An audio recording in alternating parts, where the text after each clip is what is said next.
काय पिंपरीकर असण्याचा लय माज तुम्हाला. काय पिंपरीमध्ये असं काय आहे?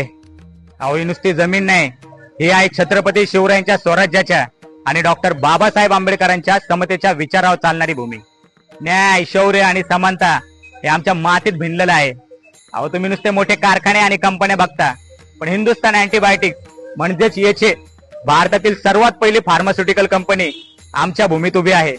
इथूनच देशाच्या आरोग्याची आणि औद्योगिक क्रांतीची सुरुवात झाली. अहो तुमचं शहर नुसतं कागदावर मोठं आहे, पण पिंपरी चिंचवड महानगरपालिका म्हणजे श्रीमंत सत्तेचा गड आहे. नुसता पाहण्यासारखा पैसा, ही आहे पिंपरीची खरी आर्थिक ताकद. आणि इथं बोलण्याआधी ना भाऊ, शब्द जरा जपून टाक, कारण गुन्हेगारांना बेड्या आमच्याच न्यायालयात लागतात. आणि ज्ञान doctor D Y Patil college, ज्या ज्ञानाला झुकून परदेशी लोक इथं शिकायला येतात, यालाच म्हणतात पिंपरीची जागतिक दहशत. म्हणून सांगतो, पिंपरीकर आहोत हा आमचा अभिमान, आणि हा आवाज म्हणजे कधीही न झुकणारा या मातीचा कणखर बाणा आहे. म्हणे काय आहे पिंपरीमध्ये. अरे चाल